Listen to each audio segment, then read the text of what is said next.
merencanakan anak kita mau kita arahkan kemana? Mau ke diniyah kah, atau mau ke bisnis, atau bisnis dan diniyah, atau apapun itu kita yakin gitu. Terus kemudian saya ingin menjelaskan juga, kita yakin bahwa kita didampingi Allah. Artinya gak usah wedi-wedi bercita-cita tinggi, engkau loh Gusti Allah yang ngasih jalan. Assalamualaikum warahmatullahi wabarakatuh. Waalaikumsalam. Jumpa lagi dengan kami di Move Up TV bersama saya Zakia Joban dan Jumala Multazam. Sahabat muda, topik kita kali ini adalah orang tua pede mendidik anaknya sendiri. Kesediaan orang tua mengambil tanggung jawab sendiri dalam pendidikan anak-anaknya adalah sebuah kebahagiaan. Mengapa? Karena amanahnya adalah kita kepada kita sebagai orang tuanya. Nah, di sini sahabat muda, mengambil tanggung jawab untuk mendidik anak-anak di sini itu butuh namanya keyakinan. Keyakinan dari dalam diri kita bahwasanya kita mampu dan bisa. Gimana kalau menurut Pak Jumalah? Betul. Jadi sebenarnya ini masih ada kaitannya dengan video kita sebelumnya. Iya. Bahwa keluarga itu adalah sentral dari pendidikan anak-anak. Nah, karena sentral dari pendidikan anak-anak, maka dari sononya tanggung jawab pendidikan itu di keluarga, bukan di sekolah. Ya, Allah sudah memberi kita kemampuan ya Pak ya? Kemampuan untuk itu. Nah, karena kita diberi tanggung jawab, maka tidak ada pilihan lain kecuali kita harus yakin. Yakin ini dalam bahasa lainnya adalah PD tadi. Percaya diriku ya yakin itu. Iya. Nah, yakin ini kita bukan tanpa alasan, karena banyak orang tua memang yang tidak yakin, aku bisa didik anakku apa enggak. Nah, untuk membina keyakinan ini adalah yang pertama, kita harus yakin kita itu ngerti apa yang kita lakukan terhadap anak-anak, apa yang kita lakukan terhadap anak-anak. Iya. Yang kedua, ini sapu jagat. Kita harus yakin bahwa Allah itu mendampingi kita, nggak sendirian kita ini. Iya. Kita yakin dengan apa? Karena anak kan miliknya Allah ya. Milik Allah, bukan milik kita. Kita cuma titip. Maka ketika kita dititipi pasti ada pendampingnya. Iya.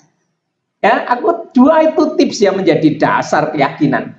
Pertama, kita harus yakin apa yang saya lakukan untuk anak-anak saya ini saya tahu gitu loh. Terus yang kedua, dalam pelaksanaannya kita ini didampingi oleh Allah. Saya ada dua tips Pak Jumalah. Jadi sahabat muda, keyakinan memang yang paling utama kita tumbuhkan. Tadi betul sekali yang disampaikan Pak Jumalah, karena memang Allah sudah menitipkan kepada kita amanah yaitu anak-anak. Di situ Allah yakin Allah sudah Allah sudah tahu bahwasanya kita mampu, gitu kan, mampu untuk bisa mengemban amanah itu. Nah, tapi di sini kita pun tidak bisa asal-asalan. Diperlukan kita terus belajar, terus berlatih untuk bisa meningkatkan kapasitas diri kita sebagai orang tua pendidik. Jadi kita belajar Pak Jumalah. Betul. Belajar terus kita mungkin mengupgrade diri lah, mengupgrade diri. Jadi tidak nggak asal-asalan juga gitu kan. Jadi kita terus meningkatkan diri sehingga kita bisa menjadi orang tua yang lebih baik lagi gitu kan. Dan yang kedua tipsnya itu kita membuat manajemen keseharian, di mana manajemen keseharian ini itu bertujuan agar kita bisa mengintegrasikan proses pendidikan dalam kehidupan sehari-hari, sehingga ya kita walaupun kita tetap punya kesibukan bekerja atau punya kesibukan berusaha, berbisnis, atau kita juga mengajar atau apapun lah kesibukan kita tetap bisa menjalankan tugas utama kita, yaitu sebagai pendidik bagi anak-anak kita sendiri. Di situ perlu tadi dengan manajemen keseharian, dan itu insya Allah dengan manajemen keseharian itu bisa membantu kita Pak Jumalah. Dan mengapa kita perlu dengan manajemen keseharian, perlu dengan kita memang yakin pendidik anak-anak ini, karena hal ini adalah pondasi jangka panjang kita, investasi kita untuk anak-anak, dan investasi ini sampai akhirat Pak Jumalah ya. Jadi investasi ketika kita investasi juga loh. sampai maksudnya akhirat. returnnya itu di dunia juga loh. Iya, ya anak solehah kita penyejuk tidak mata. hanya, iya betul, itu maksudku.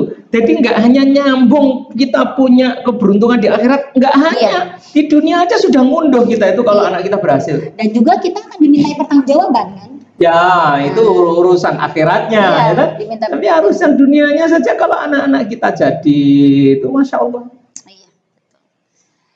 Satu lagi tips saya, kita tidak hanya belajar untuk mendidik anak ansih, tapi juga kita kudu belajar juga untuk mendidik diri sendiri, karena hidup ini berproses.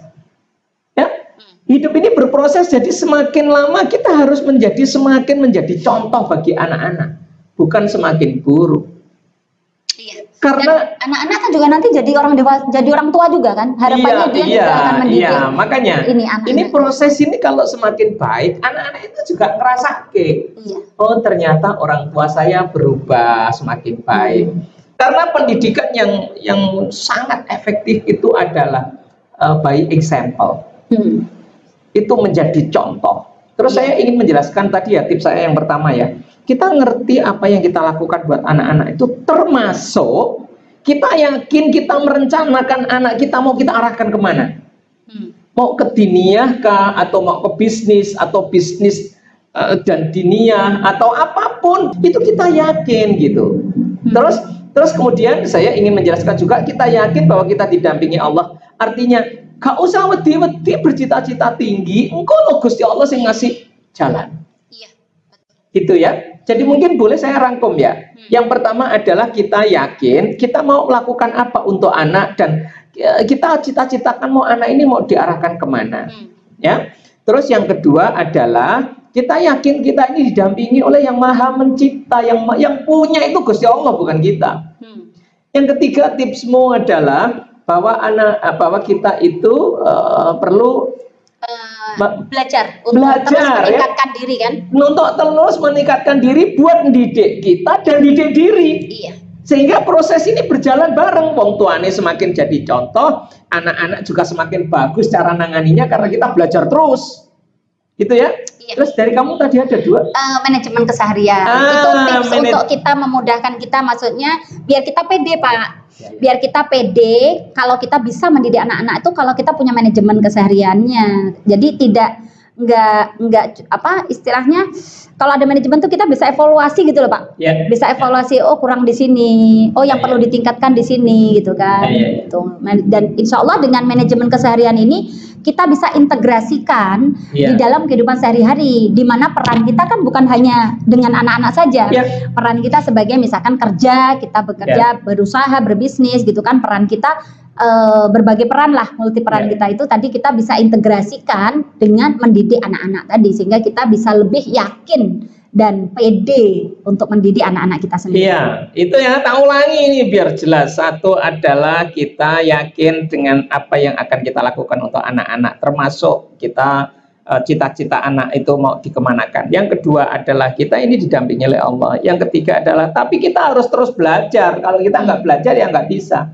Lalu yang keempat adalah manajemen keseharian. Ada satu hal yang akan saya garis bawahi dan mungkin tidak bisa kita bahas sekarang adalah bahwa pada saat kita mau mengarahkan anak kemana, hati-hati ya, karena anak ini bukan milik kita, ini milik Allah. Ojo kabeh mbok paksa kon pinter matematika, enggak.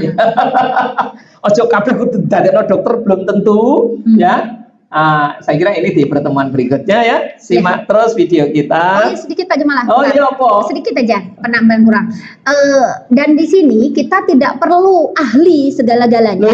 Karena apa? Tadi betul, kita ini bukan mengatur anak. Kita bukan membentuk anak-anak, hanya mendampingi. Jadi kita tidak perlu juga kita terlalu expert. Ini harus ahli apa untuk membedakan? Kita bukan nggak harus expert. Kita sebelumnya kan sudah. Jadi nggak harus expert, nggak harus ahli. Kalau kita nggak expert, serahkan expertnya. Boleh kita kirim kepada expert. Kalau kita mampu, kita mendatangkan expert. Nah kayak Bu Zakiah datang ke expert, kayak aku tak kirim nang expert gitu. Jadi di situ insya Allah kita yakin pede karena dengan apapun diri kita, apapun yang kita punya, insya Allah kita bisa mendidik anak-anak kita dengan keyakinan, dan insya Allah Allah tadi selalu mendampingi kita. Ya. Dan yang berniat pahala kan, pahalanya kan pahala ini toh Pak. Apa? Pahalanya kan kita mengasuh anak. Pahalanya kan di situ, bukan hasilnya. Ya kan? Hasilnya terserah Allah. Terserah Allah hasilnya. Iya, nah itu kan jadi kita niati untuk kita punya cita-cita dan punya usaha ikhtiar. Itu. Iya. Jadi Allah menghargai proses kita. Itu dituangkan di doa, terus ikhtiarnya itu adalah aktualisasi kita. Ya. Demikian sahabat muda, sampai jumpa lagi di video berikutnya. Mudah-mudahan bermanfaat. Jangan lupa di subscribe dan bunyikan loncengnya. Akhir kalam. Assalamualaikum warahmatullahi wabarakatuh.